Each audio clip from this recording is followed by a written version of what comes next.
Hey, welcome to the Jack and Pat podcast, and this is going to be our top 5 list of dead Game of Thrones characters. Yes. You want to start this thing off, Jack? First off, I'd like to say a few things. All these people are very dear to me and dear to my heart, and it's very sad to announce their death. Although, however, they are in the top 5, which means they're very important. Not to you people, but to me. They're very important to me. So, at number 5, I'm going with Jory Cassell. You can go Jory Cassell. He is. Good pick. He's basically Ned Stark's right-hand man for the first few episodes of the season, and unfortunately, he's not. He's the Master at Arms' son, because that's Sir Roderick Cassell's son. That's Sir Roderick's son. Sir Roderick was the Master of Arms at Winterfell. Yeah. But you see Jory fight some of Jaime's men outside of Littlefinger's brothel, so he shows pretty good promise. Although he gets a knife through the eye by Jaime Lannister, it was very sad to me. Unfortunate. Still sad to this day. So what about you? What's your top? What's your number 5? My number 5 is someone dear to my heart, and dear to Jon Snow's heart, and dear to Samuel Tarly's heart. And that is Pip. Oh, Pip. He gets an arrow right in the throat by Ygritte. Oh, God. But, he died for the watch. For the watch. A lot of people die for the watch. Pip was scared. He was like Samuel, I did it. They're like, right in the neck. And at least he killed a Season 4, episode 9, The Watchers on the Wall. I love that episode. If you can say, let's see if we can name the episode where they die. I can't. I'm probably like that's the only one I probably know. So yeah, my Pip. I think was he the singer? Was he the one who was singing? And some lord grabbed his balls or something. Yeah.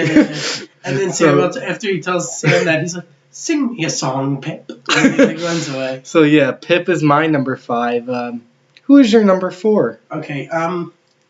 You won't know the name, but you'll know him once I talk about him. His name is Hizdar Zalorak. He is the husband of Daenerys. He's the guy that keeps bitching about his dead dad and Marine, and how they have to honor tradition with the fighting. Yeah. And and then she takes him as prisoner, but then she has to marry him or whatever. Does he? No, she doesn't marry him, does she? Yeah, she does marry him. Oh. And yeah, but you could tell who wears the pants in that relationship. Are you sure she married him? Yeah, she does marry him. All right. And just fact checking here. No, look it up, man. Or rewatch the series, better yet. But he dies during that whole Sons of the Harpy at the Great game. Yeah. He's like, Your Majesty, Your Queen, I know a way out. And then he just starts getting stabbed to death by his freaking Sons of the Harpy people. And you just see him twitching on the ground afterwards. But it was a sad moment. I liked him a lot. Yeah. What is your number 4? My number 4 is a bannerman to Robb Stark, his vassal, and he died doing what he loved best, killing some fucking Lannister pricks.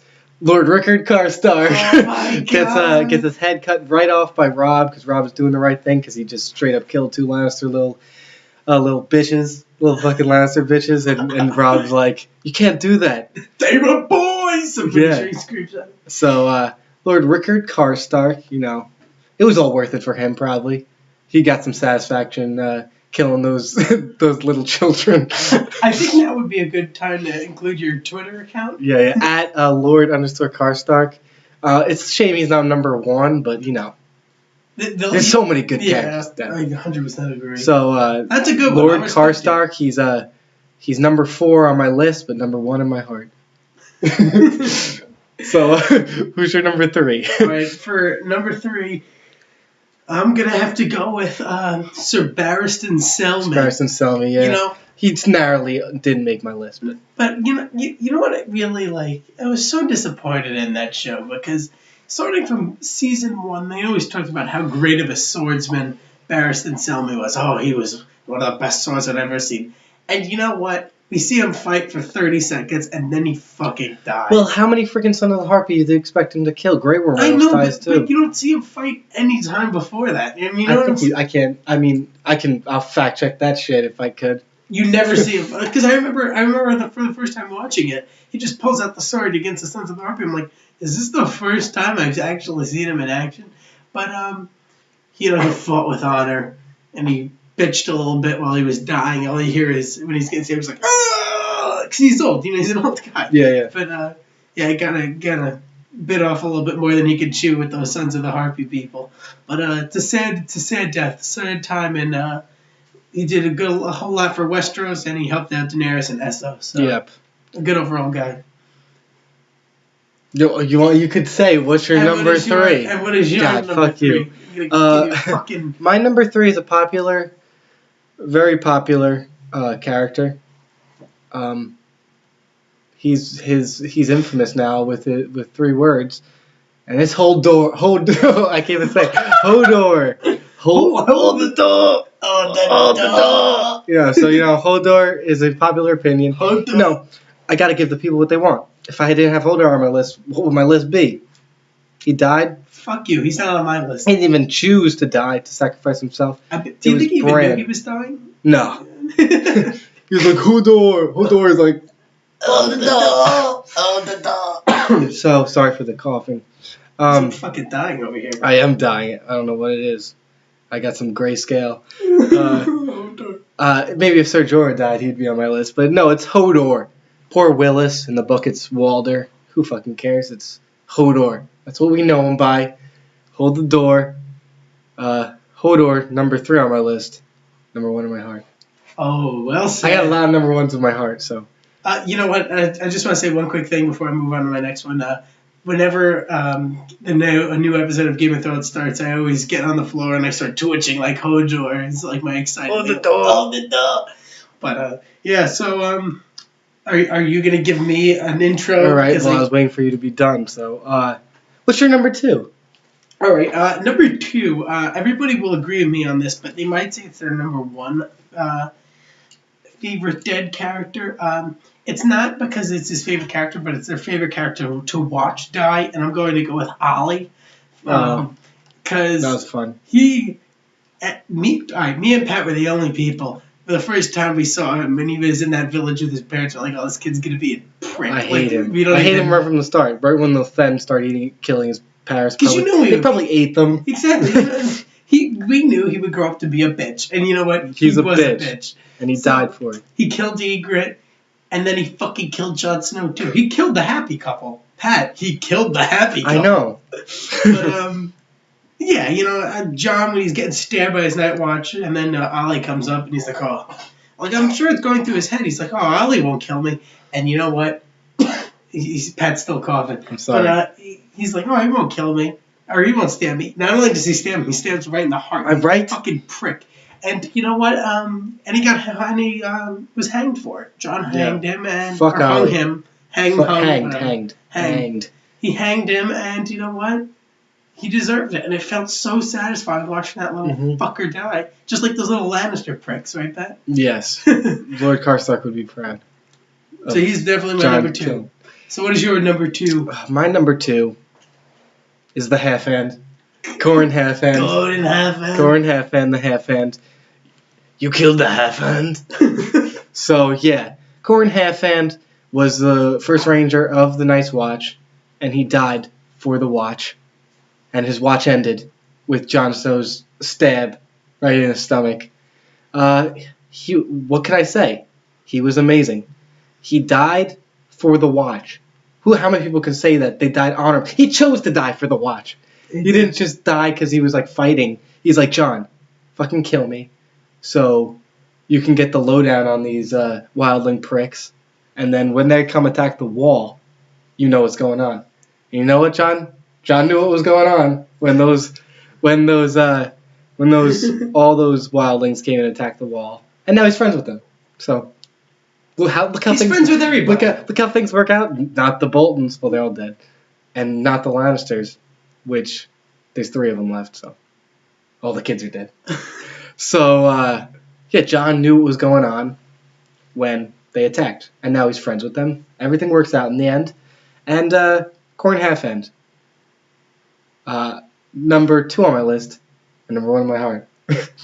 What's your number one? You know what? Number one in my heart and number one on my list is, believe it or not, Corin fucking Halfhand. Corin Halfhand. You know, he's probably my first favorite non-important character ever. You know, he's important. Are you kidding me? He was first Ranger of the Night's Watch. Like a Frank from Ant-Man guy. Come on, no, Corin Halfhand's bigger. Really, you're going to critique my? I love Corin. Just don't talk shit about Corin Halfhand. He is my favorite dude on Game of Thrones. Pat knows it, and a lot of people know it. He is my favorite character on Game of Thrones. I could literally quote almost every single one of his lines. That fire will serve as an invitation for men to raid and throw a party in our honor. His nose is excellent and big. His face, his beautiful face. His missing fingers on his hand, his left hand. So, you know what? He's just such a great character, and he sacrificed himself for the Night's Watch. For the Watch. And then when Jon is when he's all tied up with Corin, he's like, "Oh, I failed you all, and then I got you all killed for nothing." And then Corin looks at him, he's like, "Just make sure they didn't die for nothing." Well, Jon says when he's talking to Sansa this season, he's like, "I killed my enemies. I killed my brothers. I killed men of the Night's Watch. I killed men I know. Yeah, I know. That's what he says. I killed men I admire." And obviously, the one person he admired. Yeah. Who else would he have killed who he admired? Exactly. Sir Alistair Thorne fucking didn't admire that. Snow. Did he admire? Who else did he kill? I don't know. I'd like to continue with my number one, though. All right. That's okay. And my favorite quote by Corin Halfhand, and I will quote him directly from the show, is when he's fighting Jon. He's like, while he's sword fighting with him, he's like, "That's it. That's what you could do." And he's like, "You little shit." He's such a great character. Yeah, and he died. Jon killed him. Yeah, but he died for the Watch. For the Watch. If I could die, I want to die for the Watch. I want on my gravestone for the Watch. You know what? Corin didn't even have have a gravestone. He was freaking burned. He was burned. Well, everyone's burned. Would you want to see? You know what? Because I feel like how are we gonna feel when Robert Baratheon, when the White Walkers walk down to the King's Landing and Robert Baratheon comes out of his grave and he's a white? How are you gonna feel? What about Corin Halfhand? What is he? He would kill everybody because he's just so darn good. Can I get to my number one? We've been talking about Corin Halfhand. I'm sorry, I get excited about Corin Halfhand. It went right from me talking about Corin Halfhand to you talking about Corin Halfhand. My number one. Rest in peace, Brendan Blackfish Tully. What can I say? What can I say? He's the Blackfish. He has the coolest fucking armor. Oh my god, Tully armor is really cool. He told Jaime Lannister like it is. He's like, I'm not impressed. You know, he's not impressed. He just, you know, he's the half. He's not the half-head. He's the fucking Blackfish. What am I talking about? It's late, ladies and gentlemen. It's late at night. We're all tired, but we're doing this for you. Yeah. The Blackfish. What can I say about the Blackfish? There's not enough to say about the Blackfish. There's too much. I'm sorry. My head's all in my ass. There's too much to say about Brendan the Blackfish Tully. He was the black sheep of the family. He's like, "No, I'm not going to marry." And he's like, "No, my nephew's a prick." And he couldn't even hit my brother's fucking funeral pyre. Yeah, he hit that pyre. He's like, "Come here, Edmure." Edmure took it. He's like, fucking. He's just right there. Right, he shot it right there. He got it. Caught right on fire. You know what? He was gone for like 3 seasons though. Like, where the fuck was he? You know, he was kicking ass in the Riverlands. Yeah, but I wish we saw. He was taking back Riverrun from Walder Frey, and you know who took it back? Because Edmure had to be such a little prick, and now he's back in the cellar too. So, but now Walder Frey's dead. So who knows? Who's going to feed him? Because all the Freys are dead. So he's just gonna starve in the cellar. Yeah, they're all baked into pies. I really hope she didn't kill Walder's hot daughter. The only hot daughter. We didn't even see her. We haven't seen her since the Red Wedding. So, all right. That's our list. That's our top 5 Game of Thrones dead characters list. Top 5 dead Game of Thrones characters. There it is. And this is the Jack and Pat podcast. You can like us on Facebook at Facebook.com/The Jack and Pat Podcast. Also on Twitter at Jack Pat Podcast. Follow our Game of Thrones inspired accounts at The Real Half Fan and at Lord_Carstark. Follow us at Goodbye Frank, Ant-Man. That's our Frank from Ant-Man segment, Yeah. I think All these about people it, could be right? Frank from Ant-Man. So. Yeah. That's it for the Jack and Pat Podcast. Stay tuned for our next top 5 list, and see you next time. See you later, folks.